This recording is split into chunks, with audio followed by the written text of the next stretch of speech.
Olá, tudo bem? Bom, eu falei que ia ser rapidinho, nós discutimos agora há pouco o que era leitura. Eu espero que você tenha assistido. Se você começou assistindo essa aula, então dá um pause aí, vai lá, assista outra aula que eu fiz um monte de perguntas e aí você venha para essa. Se você já assistiu a outra, vamos lá. Na sequência, o que eu disse que nós faríamos hoje? Nós vamos, nesse nosso debate, nessa nossa aula, estudar alguns artigos, ver na prática como que alguns artigos foram redigidos e coletar deles dados. Por que isso, professor? Simples. São esses olhares a outros artigos que vão possibilitar que nós possamos desenvolver um bom projeto. Vamos lá? Vamos tentar fazer isso? Eu quero que você pegue, está aí na tela, aliás, no seu portal, na plataforma, esqueci a palavra, na plataforma, está aí na plataforma uma série de artigos. Nesse momento, eu quero que você pegue o seguinte artigo: qualidade de vida em grupo de mulheres acometidas de câncer da mama. Acharam esse artigo? É esse aqui, ó. Tá? Olha para ele.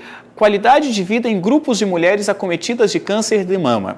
O que nós vamos fazer com esse texto? Simples. Nós vamos ter um olhar superficial no texto para compreender como que o artigo foi elaborado e isso vai nos dar clareza para outros artigos nossos. Primeira coisa que eu disse para vocês é que nós teríamos que começar olhando, né, o periódico, isso aqui tudo eu busquei da plataforma Cielo, né? É uma plataforma, é uma biblioteca digital extremamente importante, com um apanhado de artigos que vão dar muito suporte para você na hora da sua leitura. O texto, a segunda coisa que eu disse que era importante era olhar por título. O título fala de qualidade de vida em grupo de mulheres acometidas de câncer de mama. Então, para quem que esse trabalho seria interessante? Para quem discute qualidade de vida, poderia ser interessante. Para quem discute câncer da mama, poderia ser interessante. E para quem discute problemas relacionados a mulheres, também seria interessante. Veja então que se você está com foco numa dessas três áreas, seria interessante. Que outro grupo de pessoas gostaria de ter um olhar sobre um artigo como esse? Quem estiver interessado na abordagem do artigo. Como assim, professor? Lembra que eu falei que é muito importante o resumo do texto? Por quê? No resumo, você já tem um olhar sobre o que o texto vai discutir. No resumo desse artigo, por exemplo, já apresenta aqui, ó, o objetivo desse estudo foi investigar a qualidade de vida de mulheres, e aí segue, né? O que mais que traz? Lá embaixo diz, trata-se de um estudo transversal quantitativo. Opa, isso é importante. Quem vai trabalhar com estudo quantitativo, ou quem tem interesse na abordagem quantitativa, né, dialogar com números ou fazer a quantificação dos dados, pode ter nesse artigo, por exemplo, um exemplo de como trabalhar. Ok? Vamos seguir aqui. Aí você tem lá palavras-chave, veja o modelo, olha, você tem do lado o abstract, sempre que você redigir, no caso do projeto, nem sempre, né? O projeto, se é um projeto interno, não precisa que haja abstract em inglês. Mas se é um projeto, se é um artigo, por exemplo, um texto que você vai mandar para uma revista, você vai ter que fazer a tradução. Algumas revistas exigem que haja também em espanhol, tá ok? Aí depois do resumo você tem as palavras-chave. Você vai ter lá a introdução, na introdução você vai ter um apanhado geral do estudo e aí vem para o método ou a metodologia empregada no estudo. Isso é muito importante. É importante que você olhe para esse contexto da metodologia, porque é quando você lê a metodologia de um artigo como esse que você vai ter subsídios, vai ter informações, vai ter dados para você poder fazer a informação da metodologia no seu projeto, ok? Então, aqui, por exemplo, esse estudo é um estudo de natureza quantitativa. Se é um estudo de quantitativa, então ele deve ter usado ou questionário, né, ou alguma outra forma de quantificação de dados. Vamos olhar como que foi empregado aqui, ó. Aqui diz que foi questionário. Na página seguinte, né, na página 781, lá diz que os questionários foram respondidos, então houve questionários aplicados. Bom, se é quantitativo, tem que ter tido um número de participantes. Aqui também aponta. A amostra foi composta por 50 mulheres extraídas de uma população de 90 com diagnóstico de câncer de mama. Veja que interessante. Por meio da leitura, você já começa a ter, então, informações sobre como o artigo é redigido. E aqui no método, eu peço que você leia com bastante atenção o método, que você vai ter um olhar como que um estudo quantitativo pode ser realizado.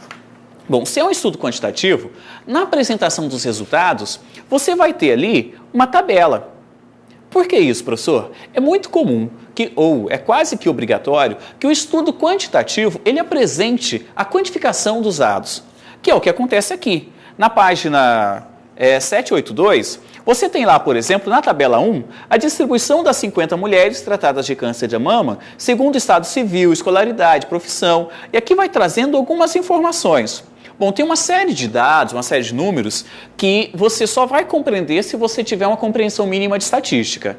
Nesse contexto, nesse nosso curso, nós não temos tempo para fazer um debate sobre estatística. Mas é muito importante que quem vai trabalhar com quantificação, né, ou com dados quantitativos, busque informações sobre como trabalhar com dados estatísticos. Tudo bem? Bom, além dos resultados, você vai ter, né, veja que tem outras tabelas, todas apresentando os dados, aí você entra na discussão dos dados. Então, está olhando a sequência? Você primeiro tem uma introdução, que você faz o apanhado geral, aí você apresenta um método, como que foi trabalhado aquilo, aí você faz a apresentação dos dados coletados, e aí você vai discutir os dados. Tá? Então, na discussão dos dados, você vai ter lá todo um conjunto de informações que o autor apresenta, tá? Para poder dialogar como que os dados foram por ele analisados. E aí vem as considerações finais, que são as considerações, as conclusões que o autor faz a partir dos dados, a partir da análise que ele fez com os dados. Por último, o que nós temos que olhar com muita atenção quando lemos o artigo, nós temos as referências bibliográficas.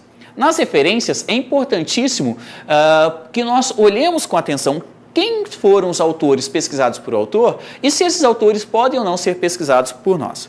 Bom, nós vimos um estudo quantitativo, mas você tinha dito, Degmar, que existem outras possibilidades de trabalhar com estudo. Né? Eu não gosto de números, ou eu até gosto de números, mas eu vou trabalhar com um dado que precisa ser muito mais analítico. Né? Como que eu faço isso?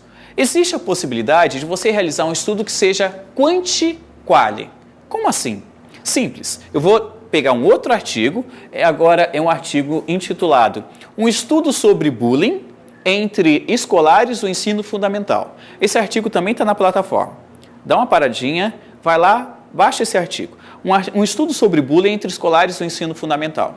Por que eu peguei esse artigo? Bom, se você der uma olhada de modo geral, você vai ver muita coisa que nós já vimos em outro texto, que é comum a todos. E isso nós já temos que criar o hábito de ter sempre. Por exemplo, o resumo, o abstract, as palavras-chave, né? Você tem uma introdução. Veja que aqui ele não coloca introdução escrita, naquele ele colocava. Por que isso? É preciso olhar os critérios e as normas da revista para a qual você mandou o artigo. Algumas revistas exigem uma palavra aqui, outras exigem uma palavra lá. É muito importante que você tenha esse olhar, tá ok? Caso você vá mandar um artigo. No caso da leitura, basta você saber que essa é a parte introdutória do texto, é a introdução do texto.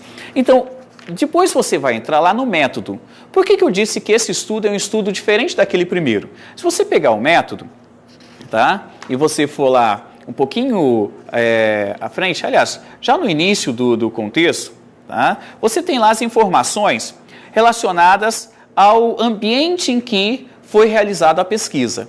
Veja que aqui, além de olhar para números, houve toda uma preocupação com os sujeitos que iriam ser os participantes, com o local em que seria realizada a pesquisa. Veja que a pesquisa, ela não é uma pesquisa que você trabalha apenas com dados, por exemplo, a partir de um laboratório, a partir do seu gabinete, ou a partir de dados coletados por meio de um questionário. São dados que foram coletados em campo, né, com um olhar sobre os participantes.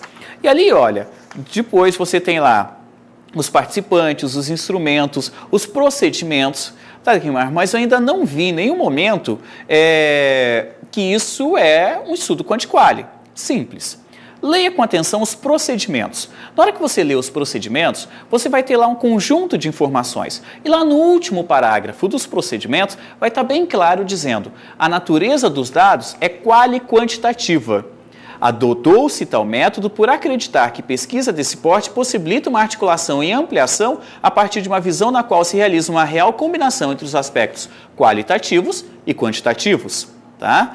Por que é isso? Houve todo um diálogo, todo um debate com os participantes, foram extraídos dados e agora esses dados que foram coletados num diálogo com os participantes serão quantificados. Por isso que uma pesquisa quali, porque houve um contato com os participantes no sentido de levantar os dados por meio de entrevista, houve também questionário, mas a entrevista, a coleta dos dados é que foram realizados por meio do diálogo com os participantes. E depois que isso ocorreu, agora haverá uma quantificação desses dados por meio de métodos estatísticos, por meio de uma forma, né, de trabalhar os dados que possibilite apresentar em números. Por isso que é um estudo quantitativo, tá ok? E aí você tem, então, nos resultados de discussão, você vai ter exatamente isso. Olha só ali, ó. Você tem lá uma tabela com as informações sobre a escola, você vai ter lá algumas outras tabelas e uma série de comentários, de análises feitas pelos autores. Até que chega, né, ao final, que são as considerações finais. Nas considerações finais, vocês vão ter informações sobre o posicionamento do autor frente aos dados coletados. Então, esse estudo que nós vimos aqui é um estudo quali-quant. Quem tem pretensão de trabalhar com método estatístico, mas quer também ir a campo por meio de entrevistas, fazer um diálogo com os participantes, essa é uma abordagem bastante interessante. Ainda seguindo, vou pegar agora um outro artigo, né?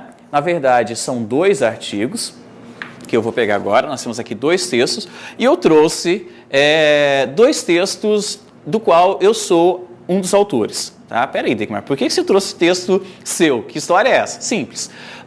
Agora nós vamos discutir um pouquinho sobre a abordagem qualitativa. Tá? No meu contexto, as pesquisas que eu venho desenvolvendo, todas elas são relacionadas à abordagem qualitativa.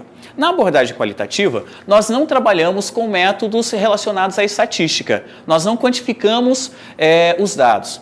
Nós, muito pelo contrário, preferimos trabalhar com um diálogo próximo dos sujeitos e geralmente coletamos os dados por meio de entrevista. Tá? Então você tem 2 estudos para mostrar 2 formas de trabalhar com isso. Por exemplo, no estudo intitulado Um olhar qualitativo sobre a percepção de finitude na terceira idade, tá? É um estudo no qual eu fiz com o apoio de grandes pesquisadoras e colegas da época do doutorado, que são a Elisa, a Jaqueline, a Sandra e a minha ex-orientadora, a professora Ana Laide. Nós realizamos todo um contexto qualitativo de diálogo com os participantes, que são pessoas idosas, discutindo, dialogando com essas pessoas idosas, qual era a percepção de finitude da vida, de morte, e como que essa percepção de finitude impactava a elas no seu cotidiano, nas suas ações. Veja que para que nós pudéssemos chegar a esse grau de diálogo sobre finitude da vida, não seria possível apenas por meio da quantificação. É preciso que haja entrevista, que a voz do sujeito apareça no texto. Isso é um estudo qualitativo. Tá? Nesse contexto que vocês têm, por exemplo, ali tem todos os dados certinho, né? Tem lá o resumo, depois o resumo tem o abstract. Para essa revista que nós mandamos era exigido um resumen ou o resumo traduzido para o espanhol. Aí nós temos lá a introdução, né? Tudo certinho, da mesma forma. Nós temos o método, não é porque é qualitativo que você não precisa dialogar ou trazer ou deixar explícito o método que você seguiu, com informações sobre os participantes, com informações sobre os instrumentos, os procedimentos, análise dos dados, os resultados e as discussões. Nos resultados e nas discussões, nós apresentamos algumas tabelas. Ué, você não disse que tabela só existe quando é quantitativo? Não. Eu disse que as tabelas e a apresentação dos números de forma quantificada, ela oriundo, ela é bem específica do texto da abordagem quantitativa. Mas, num texto qualitativo, você também pode fazer isso. Aqui, no caso, nós estamos apresentando as categorias e as subcategorias que foram encontradas nas vozes, nas participações dos sujeitos do nosso estudo, no caso, as pessoas idosas. Aí vocês têm lá, por exemplo, veja aqui na página seguinte, na página 382, vocês têm lá trechos das vozes. Isso é muito comum no estudo qualitativo. E segue até que haja a conclusão dos dados, ok? Até que hajam lá as conclusões, as considerações finais ao qual nós chegamos. Uma outra forma de fazer um estudo qualitativo é você não trabalhar com nenhum número ou não trabalhar com tabelas, que é o caso do outro texto. O outro texto, o outro artigo que eu apresentei, também foi para uma revista Europeia, nós temos lá Medos e Perspectivas de Jovens Vivendo com HIV/AIDS, um estudo qualitativo de sentidos e ressignificações. Nesse estudo, eu faço todo um debate sobre a percepção dos medos e a percepção da perspectiva de futuro, das perspectivas dos jovens que estavam vivendo com HIV/AIDS, que foram jovens participantes do meu estudo, dessa pesquisa. E são medos, são vozes, são esperanças, são perspectivas que não têm como ser quantificadas. Elas só podem ser feitas, só podem ser traduzidas no artigo por meio de uma análise mais profunda, por meio de trazer para o texto as vozes dos participantes. Então, essa é uma outra possibilidade de artigo científico. No decorrer do artigo, você vai poder fazer a leitura, eu peço que você leia, você vai poder ter um olhar como que nós optamos, eu e a professora Ana Laíde, optamos em trabalhar no decorrer desse estudo, desse texto. Por que nós fizemos essa análise? Por que nós fizemos essa análise com esses 4 artigos que aqui vimos? Simples. Quando você desenvolve no seu projeto o olhar que você quer dar ao seu estudo, não, eu quero no meu projeto trabalhar de forma quantitativa. Você tem que ter bem claro o que é um estudo quantitativo. Quando você coloca no seu projeto, não, eu quero trabalhar com algo que seja qualitativo, você tem que ter bem claro o que é um estudo qualitativo, ou quantiquali. Isso é muito importante, ter compreensão disso, para que você possa desenvolver um projeto adequado e que você tenha sucesso na sua pesquisa depois. Se foi muito cansativo, peço que você deixe as perguntas, deixe os comentários no fórum que está aberto aí na plataforma, para que nós possamos ir dialogando. Mas é muito importante que você faça uma leitura adequada, uma leitura profunda dos textos, dos artigos, para que você possa ter embasamentos e subsídios para fazer, aí sim, uma boa escrita, uma boa redação e desenvolver um bom projeto. Obrigado por estar um pouquinho mais com vocês, obrigado por me dar um pouquinho do seu tempo e vamos em frente!